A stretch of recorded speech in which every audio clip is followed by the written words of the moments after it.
Medicina tibetana, por Kyabje Kalu Rinpoche. La manifestación de nuestro mundo. El mundo en el que vivimos, nuestro mundo, ha existido desde hace mucho tiempo. Sin embargo, llegará un momento en que el karma colectivo de los seres, la fuente de este mundo, se agotará. Se dice que entonces el sol producirá un calor mucho más intenso del que actualmente conocemos. Primero se marchitarán las plantas y los vegetales, luego vendrá un día en el que aparecerán 2 soles, luego 4, hasta que finalmente habrán 7 soles en el cielo. El calor será tan intenso que cualquier material vegetal, animal, los mismos océanos, todo se reducirá a cenizas. Nuestro mundo dejará de existir. Después de este periodo de destrucción vendrá un periodo sin ninguna manifestación donde el espacio es simplemente vacío. Este periodo tendrá una duración de 20 kalpas intermedios. Al final de estos 20 kalpas intermedios, debido al karma de los seres, la manifestación se repetirá de nuevo. La manifestación comienza con la aparición de un viento extremadamente violento simbolizado por el mandala del viento. En la descripción cosmológica del mundo, el mundo se divide en 3 esferas: la esfera del deseo, la esfera de la forma y la esfera de la no forma.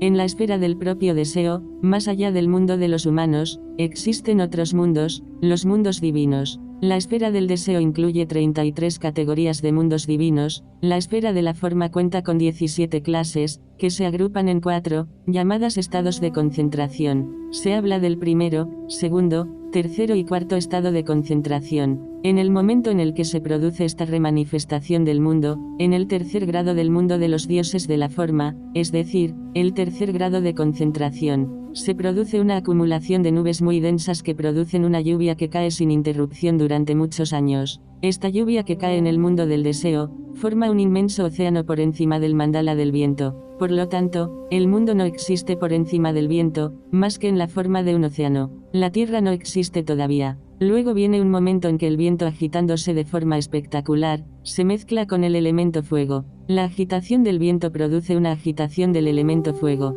El océano primario se agita por una inmensa ola. Este tipo de agitación crea la base sólida del universo, llamado base de oro del universo. Simultáneamente con esta aparición de la base de oro del universo, viene la formación del propio universo, tal como se describe en la cosmología tradicional, que consiste de una montaña axial, el monte Meru, en torno al cual, en cada uno de los 4 puntos cardinales, toma sitio un gran continente, asimismo flanqueados por 2 subcontinentes. La montaña axial en sí está formada de materiales preciosos y cada continente se compone de diferentes minerales, aire, etc. El mundo entonces está completamente formado. La génesis de esta base de oro, de la montaña axial y de los continentes, hacen que los océanos, el agua primordial, antes de la materia sólida, no ocupe más que un espacio limitado, tal como lo conocemos ahora. Los seres que viven en los 4 grados del mundo divino de la forma, poseen un mérito ligeramente inferior cada vez que se desciende un grado. Cuando el mundo está completamente formado, algunos de estos seres, que son, por tanto, hijo de dioses, teniendo en cuenta su agradable apariencia,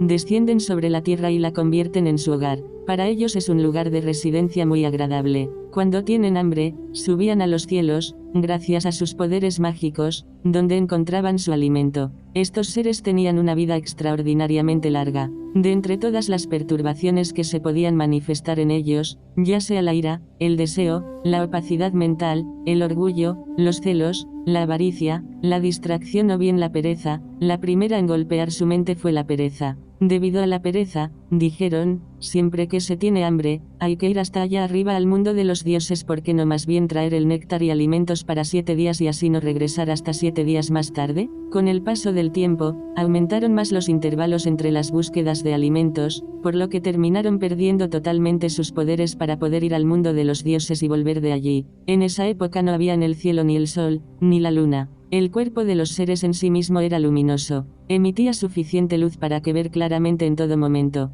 Los habitantes de la tierra habían perdido por pereza sus poderes para ir a buscar sus alimentos a los mundos divinos, pero no tenían menos hambre. Necesitaban comer. Y dijeron, vamos a comer tierra. Y comieron una especie de quinta esencia de la tierra. Para ellos, tenía un sabor y poder nutritivo. por el hecho de comer cosas sustanciales, es por lo que se vieron obligados a orinar y evacuar sus excrementos. El periodo de génesis del mundo, desde el momento en que se crea el mandala del viento hasta que el mundo está completamente formado, tiene una duración de 20 kalpas intermedios. Después de cierto tiempo, los méritos de estos primeros habitantes de nuestro planeta disminuyó de manera que su propia luminosidad desapareció. Se encontraron en una gran oscuridad, una situación bastante incómoda. Los dioses y semidioses, al ver lo que estaba ocurriendo en la Tierra, pensaron que debían hacer algo. Por sus poderes de conocimiento supranormales, vieron que en el océano estaban enterrados el sol, la luna y un recipiente de néctar de la inmortalidad. Uno de estos dioses, considerado en la cosmología budista como un semidios, era sumamente poderoso. Se trataba de Vishnu. Vishnu entonces se manifestó con un cuerpo enorme. Los otros dioses se mantuvieron a sus pies mientras batía el océano. A fuerza de agitarlo, hizo salir el sol, la luna y el recipiente de néctar de la inmortalidad. La montaña axial está rodeada por 7 filas de montañas de oro. La séptima, la más externa, se llama Tamago. Es por encima de ella que fue fijado el sol, girando alrededor de la montaña axial y los 4 continentes. Allí donde viene, es el día, cuando se va, es de noche. El recipiente que contiene el néctar de la inmortalidad fue codiciado por los dioses, porque tenía el poder de disipar las enfermedades, garantizar una vida extraordinariamente larga, también de asegurar la felicidad de la mente. Así que todos se reunieron y habiendo puesto el recipiente en el medio de su reunión, comenzaron a deliberar para saber lo que se debía hacer. Antes de que la deliberación se terminara, uno de ellos, un semidios, Raula, se apoderó del recipiente y huyó. Raula pensó que la mejor manera de conservar el néctar era bebérselo, así que se lo tragó. Todos los dioses poseen una rueda con 4 radios que utilizan como arma, cuando es lanzada infaliblemente llega a su objetivo. Los dioses la arrojaron contra Raula, que le golpeó en la mejilla. Fue herido y su sangre impregnada con el néctar de la inmortalidad, cayó como lluvia sobre nuestro mundo. La mezcla de sangre y ambrosía produjo un efecto perjudicial y un efecto beneficioso. El efecto perjudicial fue que la sangre del semidios se propagó, en la forma de 2 venenos, el veneno móvil y el veneno inmóvil. El veneno móvil, son los perros rabiosos. El veneno inmóvil es el ajo, que le da un sabor tan fuerte a los alimentos y un fuerte olor cuando se consume. El aspecto beneficioso de esta lluvia, es el propio néctar de la inmortalidad. De hecho, el veneno inmóvil es doble, tiene un aspecto negro y un aspecto gris. El aspecto negro es el que hace que algunas plantas o algunos animales sean venenosas o tóxicas y producen la muerte o la enfermedad. Este es el origen de nuestro mundo de sustancias que tienen un efecto negativo en nuestro organismo. De la ambrosía vienen al contrario las sustancias que tienen un efecto positivo, los remedios. Todos los seres ordinarios, todos los que no son libres, se ven afectados por diversas emociones perturbadoras, pero puede haber grandes diferencias de intensidad en su manifestación. Originalmente, los seres de nuestro mundo también tenían estas emociones, pero de forma mucho más reducida que nosotros. Por ejemplo, para satisfacer el deseo sexual, era suficiente con un intercambio de miradas entre hombres y mujeres. Luego sucedió que este intercambio de miradas no era suficiente por sí mismo, era necesario tocar, hizo falta un contacto con las manos. Entonces llegó un momento en que incluso esto no fue suficiente e hizo falta que los seres se unieran para satisfacer su deseo. Estos 4 periodos corresponden a la degeneración cada vez más avanzada, el periodo de la mirada, el periodo de la sonrisa, el periodo del contacto con las manos y el periodo de la unión física. A estos 4 periodos corresponden a los 4 grupos de tantras que son respectivamente, el Kriya Tantra, Acharya Tantra, el Yoga Tantra y el Anuttara Yoga Tantra. La degeneración de los tiempos también hizo que ya no fuera posible a partir de cierta época consumir la quinta esencia de la tierra. Los seres comenzaron a alimentarse de un cereal llamado, el cereal que crece por sí mismo, es decir, sin necesidad de ser cultivado. Crece de forma espontánea, se le recoge sin esfuerzo. El deseo de posesión de los seres también se volvió cada vez más grande. Los hombres comenzaron a pensar que tenían que garantizar un suministro de este grano durante 3 días y luego para una semana, para 10 días, para un mes y después para varios meses. De esta manera comenzaron a crear prosperidad, a pensar que cada uno debía tener su propio campo. El hambre, el deseo, el apetito de los seres se hizo cada vez más grande, empezaron a comer demasiado y apareció la primera de todas las enfermedades. Existen 404 tipos de enfermedades, la primera fue la indigestión. Este trastorno del estómago mismo afecta a uno de los 3 humores que son el fundamento de la medicina budista, la respiración o pneumalung, bilis y la flema. La indigestión es una irregularidad de la flema en sí viene de la oscuridad de la mente, porque la mente no reconoce la verdadera naturaleza de las cosas o bien de un hecho que deja cierta apatía, cierto letargo. El origen de la primera enfermedad es en realidad la opacidad de la mente. En esa época, los hombres y las mujeres también sintieron la necesidad de vivir juntos, para formar parejas y garantizar la alimentación para al menos un año. Comenzaron a construir casas inicialmente muy rudimentarias, de tierra, luego de madera, después las casas tal como las conocemos, de piedra. La unidad familiar, la casa, la propiedad, comenzaron a existir. Deseando tener siempre más, los hombres comenzaron a robar en el campo del vecino. Teniendo también cada vez más deseos sexuales, comenzaron los hombres a ir con las mujeres de los vecinos y las mujeres ir con los hombres de las vecinas. Este fue el origen de numerosos conflictos y peleas. Los hombres comenzaron a vivir en un estado de la lucha armada. Los 3 actos negativos cometidos por el cuerpo,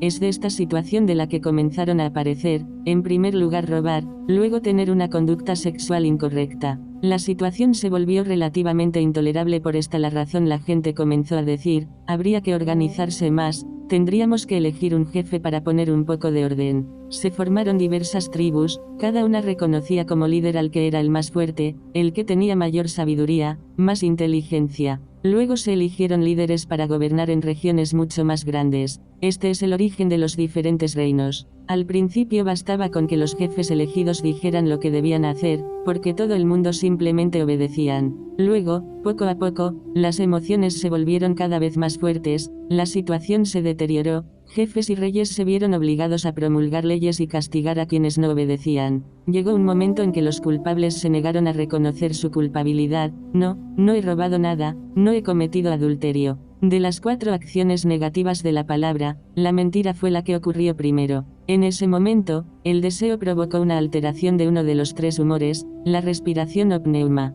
Esto creó nuevas enfermedades. La ira trajo por su parte las alteraciones, en el humor de la bilis, lo que generó otras enfermedades. La situación se volvió muy grave en la tierra a causa de que todas estas enfermedades estaban aumentando debido a las emociones perturbadoras. Luego hubo un dios, Brahma en la circunstancia, considerado como la emanación de un bodhisattva, que creó los remedios conocidos como los 100.000 kusus. Las emociones se volvieron cada vez más y más fuertes, la situación empeoró, la longevidad de los hombres comenzó a disminuir. Si bien se vivía más de 80.000 años, luego las cosas empeoraron de nuevo y la longitud de la vida disminuyó hasta los 70.000, 60.000, 50.000 años, etc. En el origen de la manifestación, la longevidad de los seres humanos era tan grande que era incalculable. Luego, la degradación de los tiempos hizo que progresivamente la longevidad descendiera hasta una época en la que los hombres no vivían más de 10 años. Este periodo se denomina degeneración. Después, a partir del momento en que los hombres vivían 10 años, la duración de la vida aumentó nuevamente hasta alcanzar de nuevo los 80.000 años.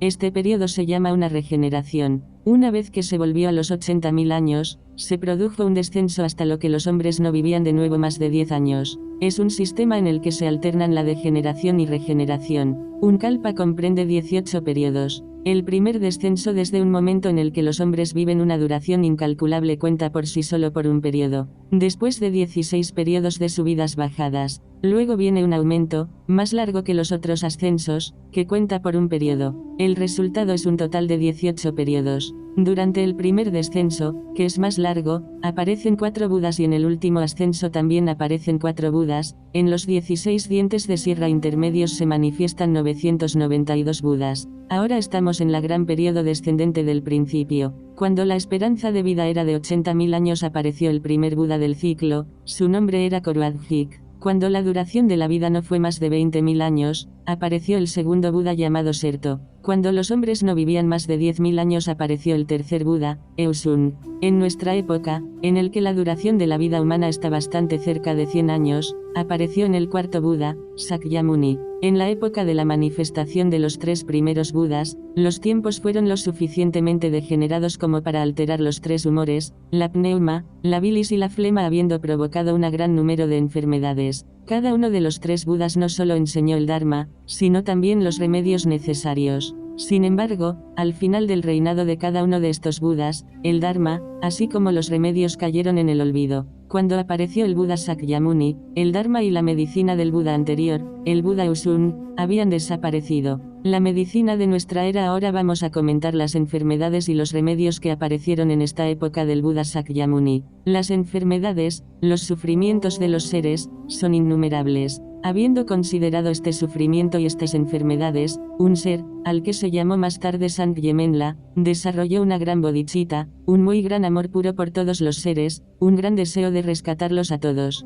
Progresó en el camino espiritual, formulando especialmente 12 grandes deseos y finalmente alcanzó el estado de Buda. Se le conoce con el nombre de Buda Menla. Todos los seres de las 6 clases se ven afectados por el sufrimiento, la enfermedad. ¿Cuál es el origen común de todos estos sufrimientos y enfermedades? Para todos los seres, es el veneno de las emociones perturbadoras. Sangyemenla quiso aportar no solo los remedios a las consecuencias, es decir, las enfermedades, sino también a las causas, las emociones. Uno de los 12 grandes deseos que formuló fue que todos los seres que le rogasen, que le hicieran ofrendas, pudieran ser librados de sus enfermedades y de las emociones que causan la enfermedad alterando los 3 humores, el pneuma, la bilis y la flema. Otro deseo generado por su gran compasión, su gran amor y su gran poder, fue que los seres puedan, en lo mejor, ser completamente curados de sus enfermedades o al menos aliviados de sus enfermedades simplemente viendo los remedios, o por consumirlos, o bien tocarlos.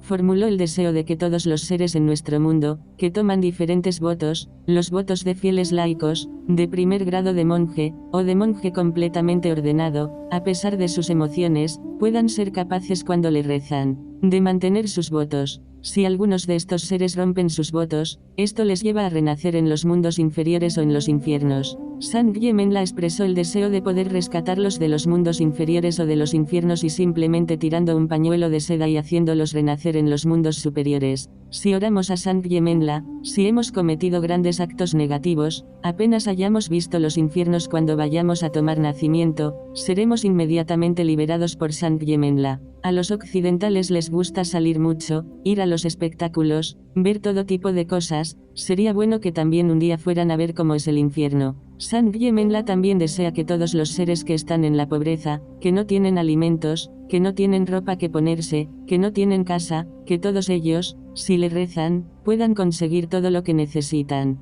Todos los budas tienen la misma compasión, la misma energía, el mismo deseo de ayudar a los seres. Sangyemenla, por su parte, hizo estos 12 deseos especiales para el bien de los seres. Sangyemenla permanece en el campo puro de Lapislázuli. Alrededor de este campo puro se encuentran otros 7 campos puros donde habitan 7 budas. Se puede considerar que estos otros 7 campos puros son una producción de Sangyemenla o bien podemos pensar que cada buda ha creado su propio campo puro, son los campos puros de los budas que residen allí. Estamos hablando, en general, de las 8 deidades de Sangyemenla, lo que significa Sangyemenla más los 7 budas de su entorno. Rezar a Sangyemenla o incluso solo escuchar y recitar su nombre y el nombre de los 7 budas de su entorno, tiene beneficios muy grandes. Los nombres de estos diferentes budas, podemos oírlos durante la iniciación de Sangyemenla. Estos son los budas: Tsenlek, Rinda, Serzan, Geneanenme, Tcheudrak Yampso, Tcheulo y Chaka Yatup. Los beneficios de estas prácticas y los nombres se explican en muchos sutras. El mismo Buda Sakyamuni, viendo todos los sufrimientos que los seres de esta tierra tenían que sufrir a causa de la enfermedad, puso su mente en un estado de absorción en la que se convirtió en uno con Sangyemenla. Después de haberse hecho uno con Sangyemenla, enunció el sutra. Habiendo tomado así la forma de Sangyemenla, su mente permaneció en un estado de absorción. Sakyamuni creó a partir de su corazón un rishi, cuyo nombre es Rigpei Yeyese, es decir, la sabiduría de la ciencia. Este sabio tomó lugar en el espacio delante de él. Esto ocurrió en el sur de la India, sobre una montaña en las laderas de la cual se encuentra una ciudad llamada Tanaduk, es decir, agradable para vivir. Así que es ahí donde fueron enunciados estos sutras y estos tantras de la medicina. Entonces el Buda creó otra emanación a partir de su lengua, la emanación de su palabra, bajo la forma de otro rishi. Este se sentó en el suelo frente del otro rishi, se llamaba nacido de la mente. El rishi sentado en el suelo junto las manos y dirigiéndose al que estaba en el cielo, le dijo: todos los seres sufren de innumerables enfermedades, para liberarles, por favor, enuncia la ciencia medicinal. El que estaba en el cielo, sabiduría de la ciencia, enunció esta ciencia médica llamada la esencia de la ambrosía de las 8 ramas. nacido de la mente, le dio las gracias y le pidió desarrollar estas 8 ramas, las 8 ramas de la medicina. Sabiduría de la ciencia enumeró a continuación las 8 ramas de la medicina, a saber, la patología general, pediatría, ginecología, la ciencia de los espíritus malignos, la toxicología, la ciencia de las heridas, la geriatría, la ciencia de la fertilidad y de la reproducción. En el organismo humano, se dice que en la infancia es el humor de la flema el que predomina, en la edad adulta, es el humor de la bilis y en la vejez, es el humor de la pneuma. Estos 3 humores abarcan la totalidad del funcionamiento del organismo. La primera rama que se deriva de esta teoría es la patología general. Dado que en la infancia es el humor de la flema el que predomina, esto ocasiona ciertas enfermedades que son específicas de la infancia, por lo que existe esta rama de la pediatría. Dado que la organización de los humores es un poco diferente en el hombre y la mujer, es necesaria la ginecología. Los llamados espíritus malignos son los seres que tienen la capacidad de alterar esta organización de nuestro organismo. Pueden afectar el funcionamiento de la pneuma, bilis y flema. Existen numerosas clases. La ciencia de las heridas permite poner remedio a las heridas, especialmente aquellas que son el resultado de las armas. La ciencia de los venenos se refiere tanto a los venenos que se absorben por las mordeduras de serpientes como de otros animales venenosos. Cuando llega la vejez, de una parte los sentidos se debilitan, el organismo en general disminuye, por otra parte predomina el humor de la pneuma, es por ello que la geriatría es una rama específica de la medicina. Por último, cuando se pierde una gran cantidad de tigles rojos y blancos, cuando se tiene una excesiva actividad sexual, esto causa una cierta anemia, una cierta falta de fuerza y la última ciencia trata de recuperar la fuerza. El Risi nacido de la mente, entonces le preguntó al Risi sabiduría de la ciencia, ¿cuántas enfermedades hay? Y sabiduría de la ciencia, le respondió, hay 404 que se dividen en 4 grupos. Origen de las enfermedades: hay 101 enfermedades benignas, 101 enfermedades graves, 101 enfermedades causadas por espíritus malignos, 101 enfermedades producidas por un karma en plena madurez. Entonces el Risi que estaba en el suelo le preguntó, ¿de dónde vienen estas enfermedades? Y sabiduría de la ciencia, le respondió, estas enfermedades vienen de un mal funcionamiento de los 3 humores. Le explicó que el humor de la flema tiene su sede principal en el cerebro y principalmente irradia en la parte superior del tronco. El humor de la bilis tiene su sede en el hígado y la vesícula biliar y reina sobre la parte media del tronco. El humor de la pneuma tiene su sede en la cintura pélvica y la pelvis, y reina principalmente en la parte inferior del tronco. Luego, nacido de la mente, le preguntó, ¿de dónde vienen estas enfermedades?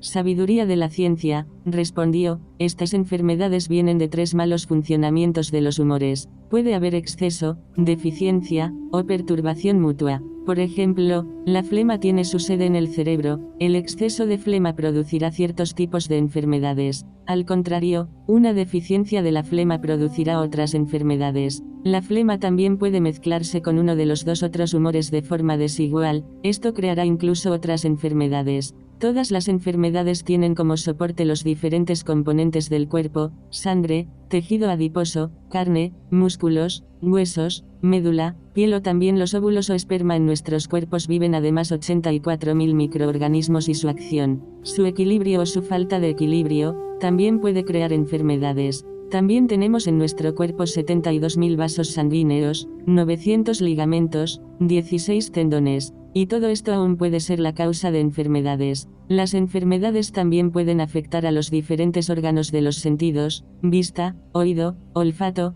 tacto y gusto. Pueden llegar a los llamados 5 órganos sólidos y los 6 órganos huecos. Los 5 órganos sólidos son corazón, pulmones, bazo, hígado y los riñones. Los 6 órganos huecos son el intestino grueso, intestino delgado, vejiga, vesícula biliar, estómago y un órgano llamado el samxeón. El mundo del ser auténtico de nuestra mente, su estado natural, puro de toda mancha, es lo que se llama la conciencia primordial, la conciencia no dual y fundamental. Pero nuestra mente funciona bajo la influencia de las emociones perturbadoras, bajo la influencia del aferramiento dual, bajo la influencia de tendencias latentes. Esta conciencia primordial no dual de base está impregnada por la conciencia dual o la conciencia dicotómica básica, o también, la conciencia individual fundamental. Ambas funcionan ahora al mismo tiempo en nuestra mente. Debido a esta conciencia dicotómica, vivimos en la dualidad. Viviendo en la dualidad, estamos sujetos a las emociones perturbadoras y estando sometidos a estas, acumulamos karma. Antes en el pasado acumulamos karma, que ahora ha tomado forma para nosotros. Él ha modelado este cuerpo que es el nuestro,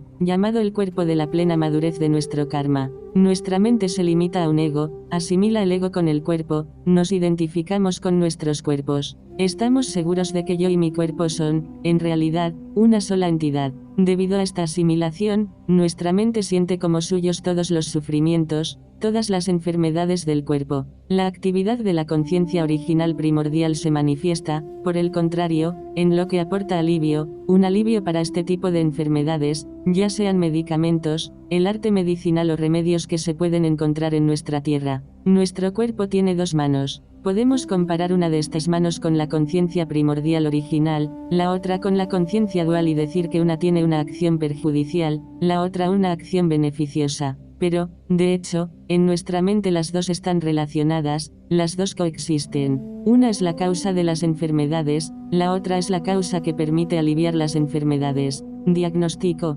Nuestro organismo funciona bajo la influencia de tres humores, la pneuma, la bilis y la flema. Alguien más marcado por el humor de la pneuma será alguien flaco, de tez oscura, que por otra parte, será afectado por cierta inestabilidad en su actividad, a veces una actividad fructífera, a veces una actividad infructuosa. Una personalidad marcada por el humor predominante de la bilis, tendrá un físico no particularmente delgado, ni especialmente corpulento. Será alguien fuerte, cuya tez es bastante radiante, un tono rosáceo, tendrá una buena memoria y la capacidad de realizar muy rápidamente lo que emprende. Un temperamento dominado por la flema será corpulento, tendrá la tez pálida, incluso grisácea. Tenderá a trabajar lentamente y se cansará rápidamente. Estos son ejemplos típicos, pero los tres humores se pueden combinar de muchas maneras y esto es lo que da la diversidad de caracteres de los individuos. Estas son las tres características debidas a los tres humores principales, pero también se dividen los tipos de individuos generalmente en 5 clases.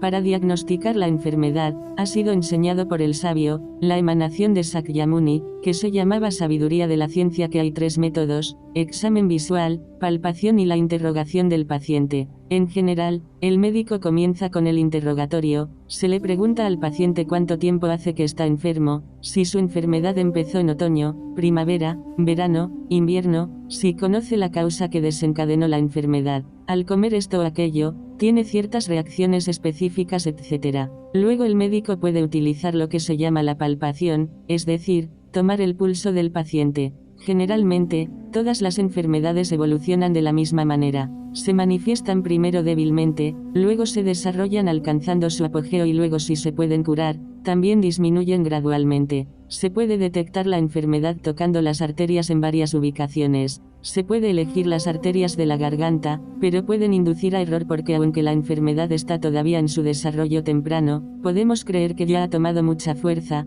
porque las arterias están demasiado cerca del corazón. También se puede palpar las arterias de la pierna, el defecto es al revés, no podremos detectar una enfermedad incipiente debido a que las arterias están demasiado lejos del corazón. Podremos utilizar este método para una enfermedad ya muy desarrollada. Por lo tanto, en general, el pulso se toma en la muñeca, que está a una distancia media del corazón. Aquí es donde se encuentran las mejores indicaciones. El pulso se caracteriza por 3 cualidades diferentes, sin considerar el sexo de la persona. Ya sea un hombre o una mujer, pueden tener una de estas 3 cualidades, es decir, un pulso masculino, un pulso femenino, o un pulso de la mente del despertar. Lo que caracteriza el pulso masculino, es una pulsación más bien fuerte, relativamente violenta. Un pulso femenino se caracteriza por un ritmo menos fuerte y más rápido. Un pulso del tipo de la mente del despertar se caracteriza por un ritmo a la vez suave y regular. Una mujer con un tipo de pulso masculino tendrá la oportunidad de tener muchos hijos.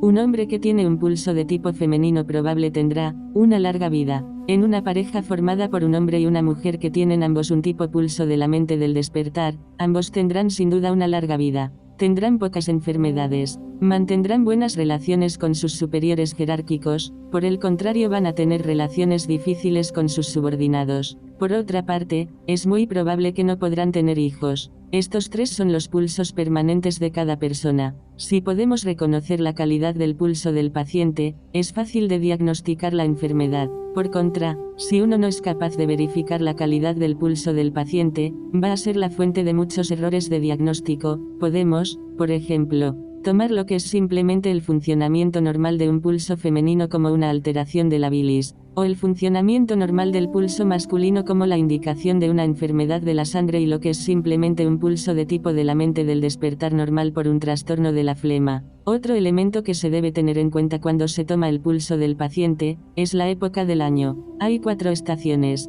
Cada temporada está compuesta por 90 días, es decir 3 meses. Los primeros 18 días de cada temporada se caracterizan por el elemento tierra y esto tiene cierta influencia sobre el pulso. Los 72 días siguientes están marcados con el elemento fuego que tiene cierto efecto sobre las arterias del corazón. El pulso en ese momento late con una calidad comparada con el canto del cuco. Los 72 días restantes del otoño, después de los 18 primeros días marcados por el elemento tierra, son los marcados por el elemento hierro. El otoño es la temporada donde tradicionalmente los frutos maduran. También es el momento en que los saltamontes aparecen en los campos y se dice que el pulso del otoño es similar al canto de los grillos y saltamontes. Del mismo modo cada temporada incluye 72 días, cada uno con características particulares que afectan sobre el pulso. En cambio los 18 primeros días de cada temporada están todos marcados por el elemento tierra y estos 18 días de cada estación tienen el mismo efecto en el pulso. Se le llama a este momento, el pulso del elemento tierra. Si uno no es capaz de ver que esta calidad de la tierra influye en el pulso, vamos a hacer un diagnóstico falso, porque creemos que el paciente tiene un trastorno de la flema. El mejor momento del día para tomar el pulso de un enfermo es por la mañana antes de que salga o incluso antes de que el viento frío del exterior pueda haber entrado en la casa, antes también de que el paciente haya absorbido los alimentos. Las 2 arterias de la muñeca que sirven para tomar el pulso, la arteria que es la prolongación del pulgar, la arteria radial, y la arteria que está en la extensión del dedo meñique, la arteria cubital. La arteria radial se utiliza para diagnosticar enfermedades. En tibetano, la arteria radial se llama la arteria física y la arteria cubital la arteria divina. Esta arteria cubital o arteria divina se utiliza para determinar la duración de vida del paciente o incluso el estado de la mente feliz o infeliz del paciente. El médico para tomar el pulso utiliza 3 dedos de cada una de las 2 manos. Los dedos, en tibetano, toman entonces diferentes nombres de los que habitualmente se les atribuye. El índice se llama Sten, el medio se llama Ken y el anular se llama Tcha. Se utilizan los 3 dedos de cada mano y cada dedo consta de 2 puntos de palpación. Se puede sentir el pulso con la parte superior o la parte inferior del dedo. Con la parte superior se diagnostica el estado de órganos sólidos y con la parte inferior, los órganos huecos. Cuando el médico con la mano izquierda toma el pulso derecho del paciente, con la parte superior del índice puede determinar el estado de los pulmones, con la parte inferior el estado del intestino grueso, con la parte superior del medio el estado del hígado, con la parte inferior del medio el estado de la vesícula biliar, con la parte superior del anular el estado del riñón derecho y con la parte inferior el estado de la vejiga. Con la otra mano, el médico determinará con el índice, parte superior, el corazón, parte inferior, el intestino delgado, el medio, parte superior, el bazo, parte inferior, el estómago, el anular, parte superior, el riñón izquierdo, parte inferior. El cuerpo Sankseo se define como el receptáculo de los principios sexuales masculino y femenino. Hay 6 órganos huecos y se tienen 6 puntos para palparlos. Solo hay 5 órganos sólidos, pero como se separa el riñón derecho del riñón izquierdo, también aquí hacen falta 6 puntos de la palpación para diagnosticar. Para colocar los dedos por debajo de la articulación de la muñeca hay un pequeño hueso, así colocados, en primer lugar, de índice por debajo de ese hueso y luego los siguientes 2 dedos sin tocarse. El pulso de una persona sana se determina por 5 latidos en el espacio de un ciclo respiratorio, inspiración-expiración. Los 404 tipos de enfermedades que hemos visto pueden ser clasificadas como enfermedades frías, o enfermedades calientes. Si el pulso indica más de 5 latidos dentro de un ciclo respiratorio, esto significa que el paciente sufre de una enfermedad caliente. Si hay menos de 5 latidos será una enfermedad fría. Todas las enfermedades que afectan a la sangre o el humor de la bilis son enfermedades calientes. Las enfermedades que afectan al pneuma y la flema son enfermedades frías. Las enfermedades causadas por parásitos internos o por la linfa se comparan con un hombre cambiante que va hacia la derecha o la izquierda según su deseo. ¿Por qué? Debido a que estas enfermedades a veces pueden dar lugar a síntomas de enfermedades frías y otras veces a síntomas de enfermedades calientes. Un pulso irregular puede sin duda indicar un trastorno de la sangre. Otras indicaciones señalarán otras enfermedades. Un pulso extremadamente vivo, muy rápido, es la indicación de una alteración del humor de la bilis. Una alteración del humor de la pneuma dará las arterias rígidas y el pulso tenderá a hacer pausas regulares. De esta manera, se pueden diagnosticar las 404 tipos de enfermedades. La otra arteria, la cubital, el pulso divino, se utiliza para determinar si el paciente tiene riesgo de morir o no. Si este pulso divino se percibe como encontrándose en buen estado, esto significa que el paciente no morirá. Si, de lo contrario, se sienten alteraciones en el pulso divino, indica que el enfermo corre el riesgo de morir. Si no se puede en absoluto tomar el pulso divino, si el médico no siente la palpitación de esa arteria, significa que la persona morirá muy rápidamente. Las personas de edad muy avanzada a veces tienen dificultad para retener la saliva. Si el pulso de la arteria radial, el pulso físico, da la misma impresión cuando se tantea, significa que la enfermedad sin duda no se puede curar. O incluso si el pulso se siente como un pájaro que busca su comida con su pico, que da 3 golpes pequeños de vez en cuando, 3 pequeños golpes un poco más tarde, esto es otro indicio de que la enfermedad no se puede curar. La persona morirá probablemente. Si el médico es sumamente hábil, puede tomando el pulso del padre, saber la salud del hijo, que muy bien podría estar en otro país. Para conocer la salud del hijo tomando el pulso del padre se debe tantear el punto correspondiente al corazón. También podemos hacer a la inversa, para conocer la salud del padre tomando el pulso del hijo, entonces se debe tantear el punto que corresponde al hígado. Del mismo modo, se puede conocer la salud de una hija por el pulso de la madre y el de una madre por el pulso de la hija. ¿De dónde viene esto? Esto viene del hecho de que el mundo en el que vivimos no es nada más que una proyección sin naturaleza propia, una proyección ilusoria de la mente. La mente está básicamente vacía en esencia, pero el funcionamiento del mundo de manifestación es la interconexión de todos los elementos. Todos están interconectados, uno puede comprender ciertas cosas por vínculos muy sutiles establecidos con otras cosas. A continuación viene el diagnóstico mediante un examen visual. El médico puede observar 2 cosas, la lengua y la orina. Cuando se observa la lengua, lo que indicará un desarreglo del humor de la pneuma será una lengua roja y espesa. Una alteración del humor de la bilis será indicado mediante un color anaranjado y seco. La alteración del humor de la flema será indicado por una lengua grisácea y una piel suave. Ahora, para examinar la orina, no se puede hacer en cualquier momento. Es necesario que la persona esté en ayunas por la mañana, antes de que haya emprendido un trabajo o actividad física. Se examinará en primer lugar el color de la orina. Comprobamos si es blanca, amarilla o rojiza. En la orina hay una especie de sedimento en suspensión. Según este sedimento descienda, suba a la superficie, o permanezca suspendido, esto indicará una alteración de uno de los 3 humores.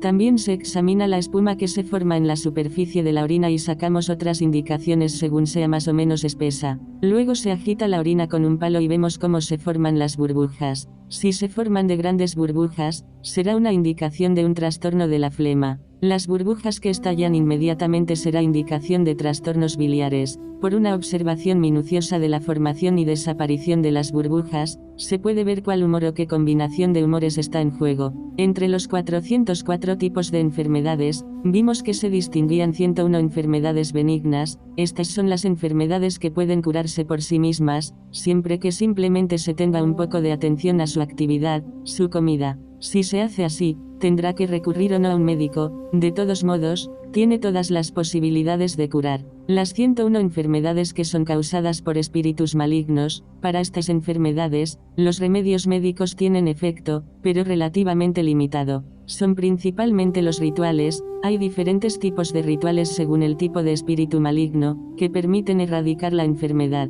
Las 101 enfermedades son causadas por la maduración de un karma pasado. Algunos medios del Dharma pueden ayudar a una persona afectada por dicha enfermedad. Por contra, todos los remedios de la medicina no pueden hacer nada. En fin, 101 se consideran enfermedades graves. Aquí es donde el papel de la medicina es el más importante. Si uno tiene a su disposición un buen médico y buenos remedios, se pueden curar, pero si no se hace lo que se necesita, la enfermedad será fatal. De manera general, todo lo enunciado por Sant Yemenla para curar enfermedades y ayudar a los enfermos se codificó en 4 tantras de medicina. Se denominan Tantra raíz, Tantra explicativo, Tantra de instrucciones especiales, Tantra de conclusión. Los 404 tipos de enfermedades se describen en estos tantras. Sin embargo, la raíz de todas las enfermedades son las emociones perturbadoras similares a un veneno. A medida que los tiempos degeneran, las emociones perturbadoras son cada vez más fuertes, bajo sus efectos aparecen nuevas enfermedades. El poder de las emociones perturbadoras, las 3 principales emociones perturbadoras, la opacidad mental, la ira, aversión y el deseo apego, afectan a los 3 humores. Esto puede resultar en enfermedades repentinas, como ataques cardíacos o congestiones cerebrales, de los que la persona muere casi inmediatamente. Se dice que bajo la violencia de las emociones, los 3 humores se vuelven negros. Se habla en ese momento del pneuma negro, la bilis negra y la flema negra. La aparición de nuevas enfermedades debidas a la degeneración de los tiempos ha sido prevista por los Budas y Bodhisattvas. Para que los remedios apropiados lleguen a tiempo, escribieron los textos llamados termas. Son textos que fueron escondidos, enterrados y que son redescubiertos en el momento oportuno, por seres predestinados. Todas las enfermedades tienen su origen en esta alteración en el funcionamiento de nuestra mente, de nuestra conciencia, llamada conciencia ordinaria, la conciencia dicotómica. Los remedios. Los remedios vienen por contra de la actividad de la conciencia primordial, la conciencia pura, no dual. En nuestro mundo esta actividad se manifiesta por medio de un gran número de sustancias que tienen propiedades curativas. Asimismo, está dicho por Buda que, en nuestra tierra, no hay ninguna sustancia que, si se utiliza de una forma lo suficientemente hábil, no pueda servir de remedio, ya sea sustancias minerales, animales o vegetales. El agua en sí misma tiene propiedades curativas. Un agua perfectamente pura que tiene buen olor, buen sabor, que es ligera, un agua por lo general tiene 8 cualidades, puede ser eficaz sobre todo en las enfermedades que afectan a la garganta y el estómago. Pero también se dice que el agua pura de este tipo es beneficiosa para todo tipo de enfermedades. Esto es porque el agua tiene esta excelente virtud curativa para el organismo y que ayuda a curar todas las enfermedades. En Francia hay mucha agua mineral en botellas. La tierra también puede tener propiedades curativas. Así, la arcilla posee estas virtudes, así como una tierra roja que se llama en sánscrito Simbala. Sin embargo, la principal fuente de remedios son las plantas. Entre las plantas, la que posee más virtudes medicinales se llama Arura, Mirobolan. La Arura tiene 8 virtudes especiales.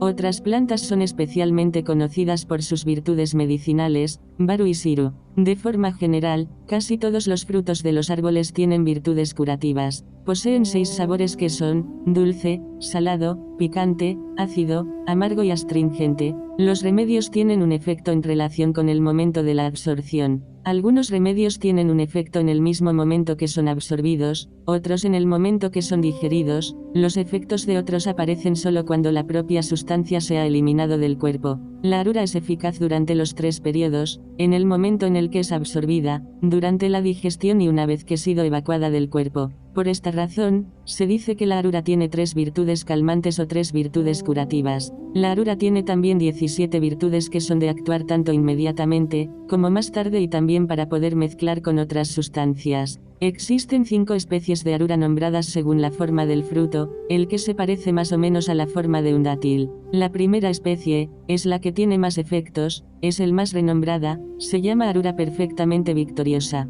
Justo después viene la Arura de color dorado y justo después la pequeña Arura. Así que cuando se habla de la Arura se dice tradicionalmente que esta es la planta que tiene 6 sabores, la que tiene más poderes, que tiene virtudes tranquilizadoras y 17 cualidades especiales. En el reino animal también se encuentran algunas sustancias curativas. Por ejemplo, existe una sustancia extraída del elefante, llamada diwan, se puede extraer ya sea desde del cerebro o del hígado del animal. Es una sustancia que no solo tiene la virtud de curar enfermedades, sino también atacar las causas de la enfermedad, ya que disipa las emociones perturbadoras. Se puede, por ejemplo, preparar una decocción mezclando con el agua este extracto de elefante, el diwan, azafrán y la corteza de una planta. Esta decocción tiene la virtud de curar enfermedades de los ojos. Si, por ejemplo, Annie Zangmo pudiera disponer de este recurso, no necesitaría más sus gafas. La bilis del oso se utiliza para tratar enfermedades de la bilis. Ya sea en el reino mineral, vegetal o animal, no hay nada que no pueda ser utilizado como remedio. Se dice, por ejemplo, que el corazón del conejo es útil para las personas con depresión. La leche de la yegua es beneficiosa para las infecciones pulmonares, pero el inconveniente es que esto causa un cierto letargo. Alguien muy sabio en esta área puede utilizar todas las sustancias minerales así como la de todos los vegetales, la raíz, el tallo, las flores, frutos, hojas. También puede utilizar todas las partes de todos los animales. Durante una guerra, se dice de un guerrero lo suficientemente poderoso para enfrentarse solo con el enemigo, que es un héroe. Del mismo modo, en medicina, existen remedios suficientes por sí mismos para curar ciertas enfermedades. Estos remedios se llaman guerreros solitarios. Así que cuando uno está aquejado por una fiebre que no tiene otras complicaciones, el alcanfor, por sí solo, tiene la virtud de calmar la fiebre y en este caso el alcanfor se dice que es un medicamento del tipo guerrero solitario. Todos los materiales preciosos también pueden ser utilizados por sus virtudes curativas, el oro, los diamantes, nácar, lapislázuli y otras piedras preciosas, pero hay que ser muy prudente porque estos materiales también pueden contener veneno. Los metales también pueden ser utilizados como remedios, se habla del hierro blanco, hierro amarillo, hierro rojo, etc. En el Tíbet había un remedio especial, que se llamaba la píldora preciosa que incluía la mayor parte de estas sustancias valiosas. Era necesario saber preparar este remedio para que los factores tóxicos de las sustancias preciosas pudieran ser neutralizadas y al contrario utilizar la fuerza curativa. Solo médicos muy grandes, médicos altamente cualificados podían preparar este remedio. Otros que se habían arriesgado, obtuvieron el resultado contrario al deseado. Cuando yo estuve en el retiro de 3 años en el Tíbet, en el monasterio dirigido por el anterior Situ Rinpoche, un médico comenzó a hacer esta preparación, esta píldora preciosa. Trabajó durante 3 años, al cabo de 3 años, obtuvo veneno. Enterraron el veneno, luego comenzó de nuevo. Después de otros 3 años, obtuvo la sustancia curativa. La presentación de los remedios en sí es bastante variada, en infusiones, polvos, píldoras, bálsamos, pomadas, bálsamos, cenizas medicinales y concentrados. También se utilizan otros métodos como las sangrías. En el cuerpo conocemos 72 puntos de sangría. También se puede practicar la moxibustión en 360 puntos. También se utiliza las aplicaciones externas de piedras calientes o cataplasmas. También a veces se introduce un tubo en el esófago o en el ano del paciente, ya sea para introducir ciertas sustancias directamente o, al contrario, para lavar los órganos. Existía una cierta cirugía tibetana pero estaba poco desarrollada debido a que en el Tíbet no se disponía de técnicas modernas. No había electricidad, hacía frío. Las condiciones para la cirugía no eran en absoluto las mismas que las nuestras. Se dice que cuando Buda habla o se expresa, es beneficioso para todos los seres de acuerdo con lo que cada uno necesita, según con las capacidades de comprensión de cada uno. Luego la medicina que ha sido expresada por el Buda, por lo tanto, es una expresión de la iluminación que tomó forma, en la tradición budista, en lo que se denomina medicina de 8 ramas, pero también se ha expresado en otras tradiciones, especialmente en la tradición Risis de la cual han surgido otros 8 tipos de medicina. Incluso ahí donde no había Dharma, ninguna vida espiritual, la medicina ha surgido por otros medios. En el mismo Occidente, podemos estar seguros de que la medicina occidental es el resultado de esta palabra de la iluminación, ya se trate de las técnicas, los estudios, todos los instrumentos que son los nuestros. Se puede considerar que todo esto se ha inventado, se ha descubierto, solo por la actividad iluminada, la actividad de los Budas. La medicina occidental, desde este punto de vista, es sin duda muy valiosa en sí misma. Practicarla es excelente, podemos decir, para hacer una comparación, es como una montaña rocosa. Si se le puede añadir a esta práctica occidental, la práctica de la medicina budista, es todavía mucho mejor. Se puede decir entonces que es como una montaña cubierta de nieve. Es probable que sea mucho más provechosa para todos los seres que serán atendidos. La medicina occidental,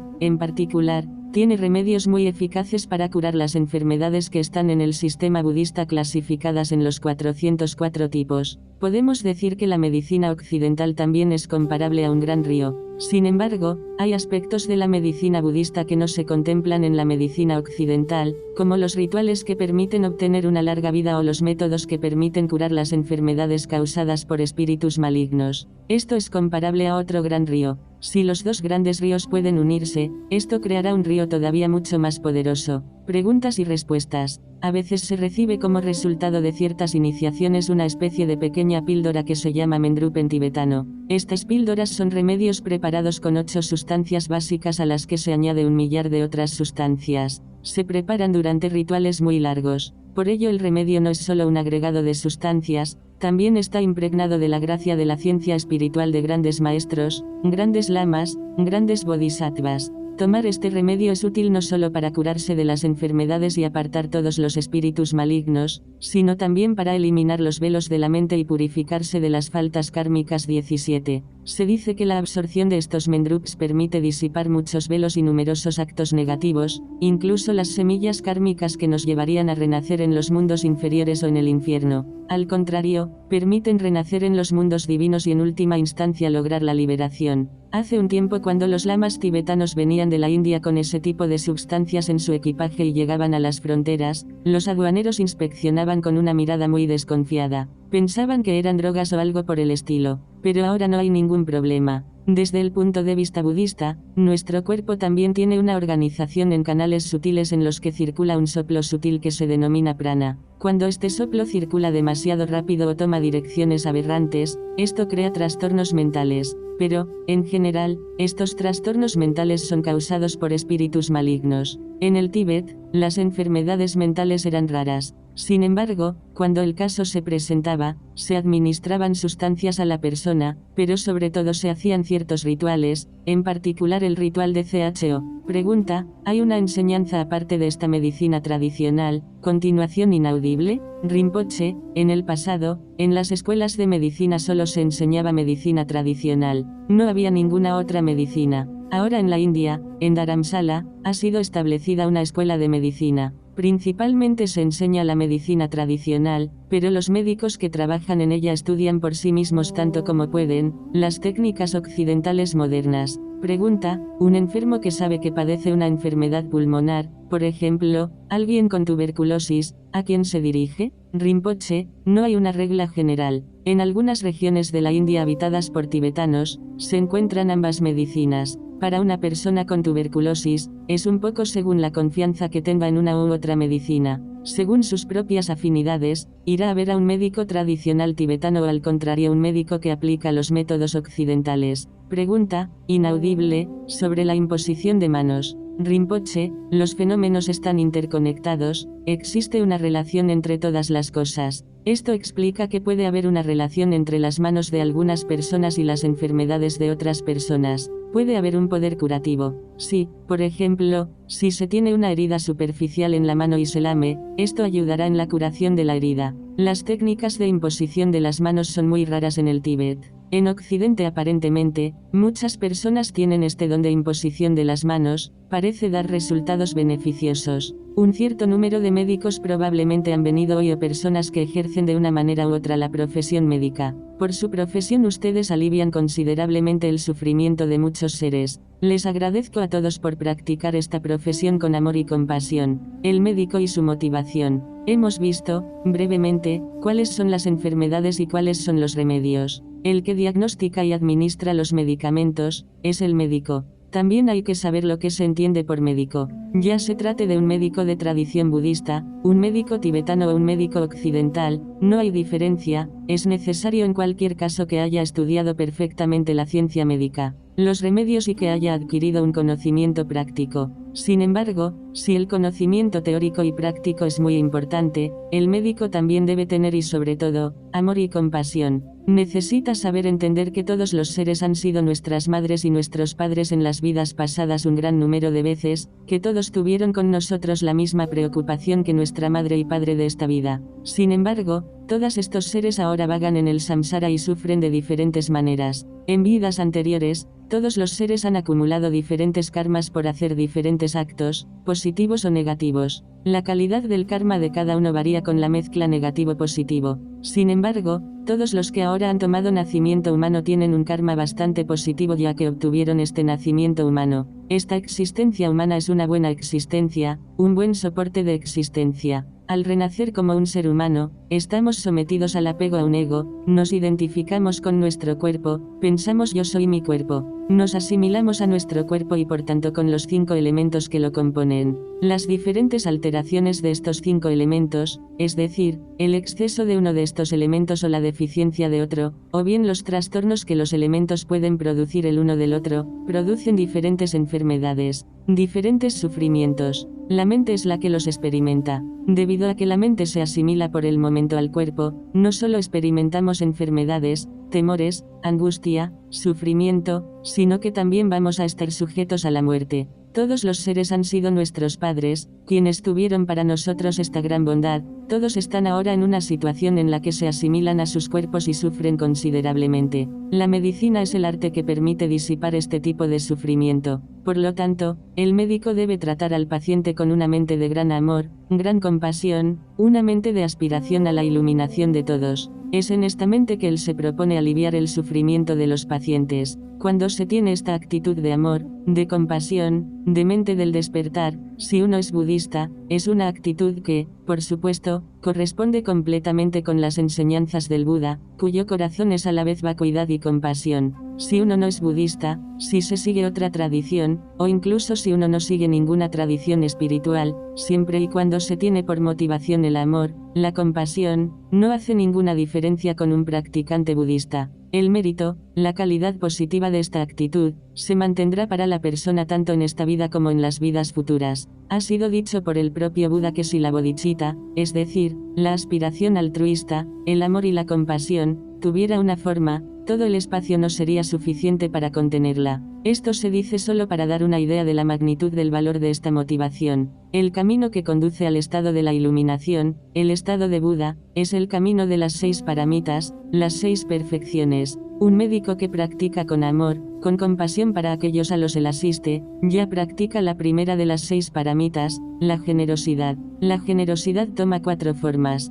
La primera es dar los bienes materiales, la segunda es dar el Dharma, dar la enseñanza espiritual, la tercera es dar seguridad, la cuarta es dar amor. El médico que actúa por amor y compasión practica al menos 3 de estas generosidades. En primer lugar, ya que practica por amor, da amor. Entonces, ya que proporciona seguridad contra el sufrimiento y la enfermedad con sus remedios, también practica la generosidad de la seguridad. Por último, un médico que él mismo les daría los remedios necesarios a las personas que no tienen los medios para conseguirlos sin que la persona tenga que pagar nada, practicaría también la generosidad de los bienes materiales. Si 2 médicos dan el mismo medicamento, uno con la mente de la compasión, el otro sin, el remedio recibido por el médico que tiene esta mente compasiva será más eficaz que el remedio recibido por el otro, simplemente porque el remedio estará cargado con la fuerza del amor y la compasión que es muy grande. Hubo un gran sabio indio llamado Aticca. Vino al Tíbet para traer nuevos desarrollos de las enseñanzas budistas.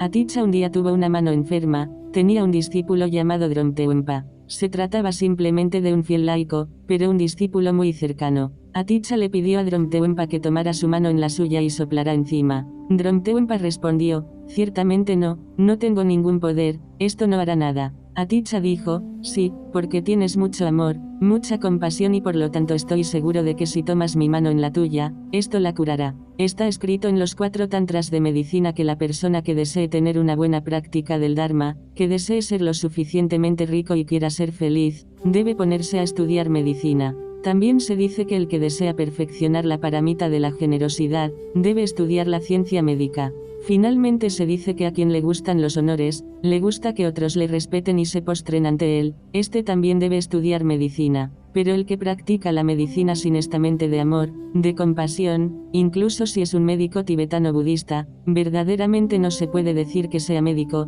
más bien se diría que es un simple comerciante. Por contra, si se practica con amor y compasión, sin siquiera ser budista, es verdaderamente un bodhisattva. Un médico no es un Buda, por lo que no tiene omnisciencia y puede llegar a equivocarse en el diagnóstico de una enfermedad, ya sea una enfermedad común o una enfermedad causada por espíritus malignos. Si también se equivoca acerca de los remedios que se deben aplicar, puede suceder que el paciente muera. Mientras que el médico actúe con amor y compasión, para él no hay ninguna culpa. En el Tíbet, se cuenta una pequeña historia de dos personas. Una le dice a la otra: ¿acaso podrías traerme la mano de alguien que haya matado a un centenar de personas? La otra respondió: sí, por supuesto, es la mano de un médico. El primero siguió: ¿acaso puedes traer la mano de alguien que haya salvado un centenar de vidas? Sí, por supuesto, es la mano de un médico. Por tanto, es necesario que el médico tenga esta actitud de amor y compasión. Será muy beneficioso para los demás. En cuanto a él, será una fuente de grandes méritos espirituales, también será un medio que en última instancia le conducirá a la iluminación, a la budeidad.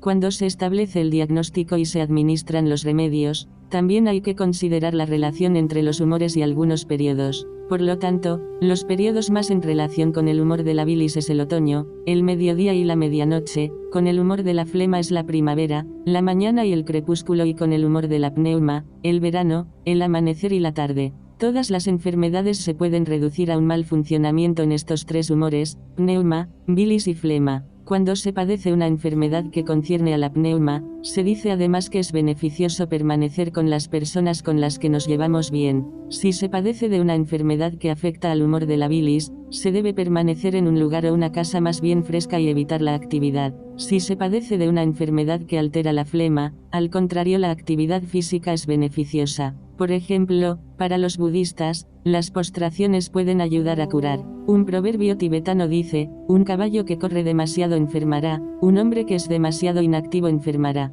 No solamente enfermará, sino que además es un factor que genera pereza. Otros remedios y diagnósticos. Hemos visto que el diagnóstico se establece por tres métodos: el interrogatorio, la palpación y el examen visual. En el examen visual, hemos considerado el análisis de orina. Este examen también se utiliza para averiguar si la persona sufre de una enfermedad que viene de espíritus malignos y de qué especie de espíritu maligno se trata. Se necesita un recipiente, como un gran tazón, una cubeta sobre la cual se colocan 4 palitos entrecruzados que delimitan 9 cuadrados en el tazón o el recipiente. A continuación, se le pide al paciente que orine en la cubeta. En primer lugar se examina el interior del recipiente, en qué dirección va la orina, después se agita la orina y se ve cómo suben las burbujas y en qué lugar. De esta manera se podrá determinar qué tipo de espíritu maligno padece el paciente. Hay seres humanos que son grandes, otros pequeños, jóvenes, adultos, ancianos. Los espíritus malignos tienen la misma variedad.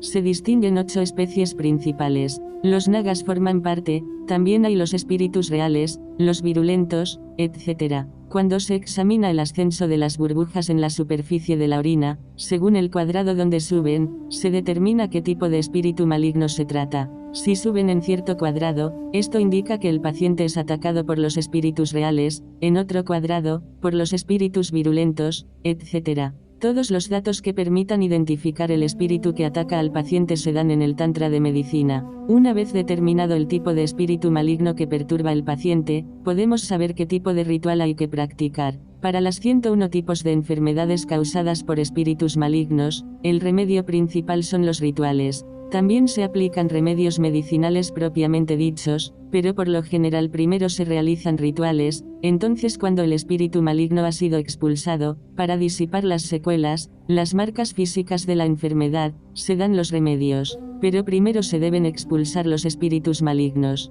En particular, en los casos de locura, se considera que es un espíritu que se introdujo por la vena anular y que, siguiendo las arterias, subió al corazón. Este espíritu crea perturbaciones en el funcionamiento del soplo sutil y perturba el funcionamiento de la mente, hasta la locura. También se trata a partir de las vértebras. Se cuentan las vértebras a partir de la séptima cervical, descendiendo. Cada vértebra está conectada a una función o un órgano. La primera vértebra, la más alta en la parte superior de la columna, está conectada a la bilis, la segunda está conectada a la flema, la tercera está conectada a la pneuma, la cuarta está conectada a la parte más importante del pulmón, pulmón madre. Punto y coma. La quinta está conectada a la parte menos importante de ese mismo pulmón, pulmón hijo. La sexta está conectada a los canales de vida. La séptima está conectada al corazón. Se aplica sobre la vértebra seleccionada unas ramitas de ajenjo que se quema con una varilla de incienso. Para alguien con locura, se practica esta combustión a ambos lados de la sexta y la séptima vértebra.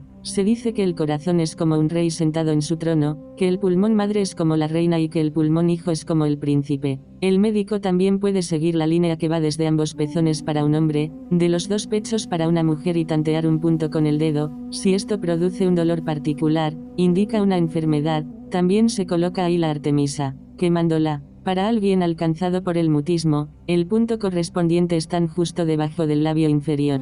CHO, para una persona que padece locura, al margen incluso de los remedios, por lo general se hace la práctica conocida como CHO. Se realiza durante 7 días y cada día la mente del paciente vuelve poco a poco a la normalidad. Se dice que si se hace esta práctica eficazmente durante 7 días, es prácticamente imposible que la persona no se cure. Sin embargo, los resultados obtenidos dependen principalmente de la capacidad de concentración del lama y el poder de su mente. Cierra llave. En el Tíbet vivió una vez un hombre que había hecho amistad con un espíritu demoníaco. El demonio por su poder hacía que donde quiera que fuera el hombre pudiera acompañarlo siendo invisible, así como el mismo diablo. Esta asociación, por supuesto, no era para hacer el bien, sino para hacer todo tipo de fechorías. En particular, robaban para comer. El hombre estaba muy feliz de estar asociado con este cómplice demoníaco. Llegaron un día a una granja donde la gente practica la ganadería para la producción de leche. Los agricultores habían puesto los quesos en una gran tela para que se secaran. Una vaca que pasaba cerca agarró el paño con su boca y tiró pensando que era algo para comer e hizo caer todos los quesos. Los dos cómplices, el hombre y el diablo, los recogieron y los devoraron. El demonio y el hombre apreciaban mucho esta granja donde tenían todo lo que necesitaban. También robaron allí embutido que se comieron. Entonces el demonio comenzó con la idea de establecerse en el cuello de la granjera, lo que hizo que se volviera muda. Nadie sabía lo que estaba ocurriendo. Los granjeros fueron al lugar para tratar de curar a la mujer. Cuando llegaron allí, el diablo, sin saber por qué, no se sintió muy bien y se volvió mudo. La razón fue que en este lugar un lama se disponía a hacer CHO. El lama golpeó la boca de su candlín, un pequeño cuerno de hueso, con la palma de su mano izquierda. El demonio se volvió rígido como una cadáver. Luego el lama sopló el candlín una primera vez y el demonio se volvió como un hilo. Sopló por segunda vez y el demonio fue aspirado por el candlín. Después pasó al cuerpo del lama. De esta manera, fue completamente neutralizado. Una vez cazado el demonio, el hombre hasta entonces invisible se hizo visible para todos. Todo el mundo se sorprendió y dijeron, ¿qué haces aquí? El hombre comenzó a encontrarse mal, experimentó dolores de estómago y vomitó todos los quesos, todos los embutidos que había comido. La mujer, por su parte, estaba completamente curada. Tales son los efectos del CHO. Luego, por la gracia y la compasión del lama, el hombre recobró la salud. El lama le dio un cordón de protección y los granjeros, sin rencor, le ofrecieron la comida necesaria para volver a su casa. Esta historia es tal vez una especie de leyenda, pero es quizás también una historia verdadera, ya que se dice que el lugar donde vivía este hombre es donde nació y vivió el lama Gyaltsen, el secretario de Rinpoche. El ritual de CHO tiene como objetivo principal la realización de la naturaleza vacía de todos los fenómenos y el desarrollo de la compasión, pero también tiene el poder de expulsar los demonios que producen locura. En el caso de las 101 enfermedades que componen los casos de enfermedades graves, principalmente son los remedios aportados por los médicos que permiten curarlas, pero para las 101 enfermedades que son causadas por espíritus malignos, principalmente son las pujas y rituales. Larga vida. Cuando las 101 enfermedades se deben a la plena madurez de un karma, es poco probable que la medicina pueda hacer algo. En cambio, algunos métodos de Dharma permiten curar o aliviar. En caso en que la fuerza vital de una persona se viera amenazada por un obstáculo kármico procedente de vidas pasadas, ciertas meditaciones permiten purificar las malas semillas kármicas. Hacer meditación en conexión con Akshobhya, Sangye Menla, Dorje Sempa, Chenrezig, son medios que tienen por resultado purificar nuestro depósito kármico y al menos disminuir la fuerza de los impulsos kármicos. Tomemos el ejemplo de una lámpara de mantequilla o una vela. Se distinguen 3 elementos: la mantequilla que arde, la mecha y la llama. La lámpara de mantequilla se puede comparar con la fuerza vital, la luz emitida por la mantequilla se denomina la cuerpo psíquico, y la mantequilla se compara con la vida misma. Si la mantequilla se agota, la lámpara de mantequilla se apagará. Del mismo modo, si nuestra vida, nuestra reserva de vida, llega a agotarse, nuestra fuerza vital no podrá seguir funcionando. No habrá más el laguna. No habrá más funcionamiento psíquico. Cuando esta capacidad de vida se agota, podemos hacer muchos rituales para restaurarlo, lo que equivale a reponer mantequilla en la lámpara de mantequilla. Existen numerosos medios para prolongar la vida. Algunos utilizan a la vez sustancias consagradas y visualizaciones. Uno de los métodos utilizados para prolongar la vida es imaginar que se come el espacio. Este proceso se denomina extraer la esencia. Aquí se extrae la esencia del espacio, pero hay otras maneras de extraer la esencia. Se puede tomar la esencia de los minerales, piedras, flores, de todo tipo de cosas. El método más práctico para nosotros ahora, y más eficaz, consiste en hacer la práctica de Amitayus, cuyo nombre significa vida infinita, y la práctica de Tara Blanca. Otro medio eficaz para purificar el mal karma que causaría una vida corta es proteger la vida de los peces, aves, de cualquier animal. Salvar la vida prolonga nuestra propia vida. ¿Por qué? Debido a que la causa de nuestra corta vida es, en vidas pasadas, haber suprimido la vida. Matar crea un cierto tipo de mal karma. Si ahora creamos el karma contrario, protegiendo la vida, nos ponemos un antídoto contra el mal karma anterior, por lo que obtenemos una vida más larga. De manera general, hacer todo lo que es beneficioso para los demás, por ejemplo construir puentes, poner en práctica todo lo que favorece el desarrollo social, la vida en general, todo esto tiene un efecto positivo sobre nuestro karma y prolonga nuestra vida. Desde un punto de vista meramente ordinario, la generosidad tiene el mismo poder. En el ámbito más específico del Dharma, hacer donaciones a un templo, para una stupa, a la sangha, practicar la ofrenda a las 3 joyas, prolonga nuestra vida. En la época del Buda Sakyamuni, vivía un hombre llamado Sertsyadawa. No era budista, pero practicaba algunos rituales relacionados con las deidades mundanas, es decir, seres divinos que no están liberados del samsara. Un día, la divinidad a la que cumplía culto, le dijo: Sertsyadawa, tu hora casi ha llegado, dentro de 7 días morirás. Sertsyadawa se entristeció, sobre todo porque se decía: en mi vida he cometido un gran número de actos negativos, si muero en 7 días, no voy a tener tiempo para hacer algo positivo, es seguro que voy a renacer en el infierno. Él no tenía fe en el Buda, pero había oído muchas cosas que el Buda había hecho. Fue pues al lugar donde se encontraba el Buda. Sakyamuni entonces estaba dando las enseñanzas. Varios miles de personas le escuchaban. Sertsyadawa no se atrevió a acercarse demasiado y se quedó de pie lo suficientemente lejos, fuera del círculo de discípulos. El Buda lo vio permanecer de pie allí y dijo: Sertsyadawa, no vale la pena que te preocupes, existen medios que puedes utilizar para no morir en 7 días y tener una larga vida. El Buda le explicó que en cierto lugar se encontraba una stupa, caída en ruinas, y que si la restauraba y reponía el interior zun, es decir, sustancias que consagran la stupa, su vida se prolongaría y que no moriría a los 7 días. Sertsyadawa se dio cuenta de que el Buda no era un ser ordinario, ya que sin tener que hablar, el Buda comprendió su situación y le había mostrado la manera de remediarla. Por lo tanto tenía fe en el Buda. Partió para restaurar la stupa y la consagró con todas las sustancias necesarias. Sertsyadawa tuvo una larga vida. Esta historia se comenta en los sutras recogidos en la colección de textos canónicos llamado Kangyur. Este sutra se llama Sutra de las Sustancias Consagradas a la Luz Inmaculada. Numerosos medios están expuestos en el Dharma y podemos ponerlos en práctica. Desde el punto de vista de los sutras, podemos practicar Sangye Menla, rogar a Sangye Menla. Aunque no seamos budistas, podemos muy bien rogar a Sangye Menla. La compasión de los Budas para el beneficio de los seres es inmensa y se aplica a todos. Se dice que cuando un médico ruega con fe y confianza a Sangye Menla, esto le da una especie de capacidad supranormal para comprender las enfermedades. Si el que fabrica los remedios ruega a Sangye Menla con fe y confianza, los remedios se vuelven como ambrosía divina. Ese remedio posee entonces el poder de liberar de cualquier enfermedad. Por otra parte, si uno está enfermo, se puede visualizar a Sangye Menla como realmente presente ahí donde se sufre, en el órgano afectado. Le rogamos en primer lugar, luego, pensamos que emite una luz infinita y esa luz disipa totalmente la enfermedad. Los efectos son muy beneficiosos. Existen muchos centros de Dharma, donde residen lamas. En estos lamas podréis recibir todas las instrucciones para hacer esta práctica de Sangye Menla.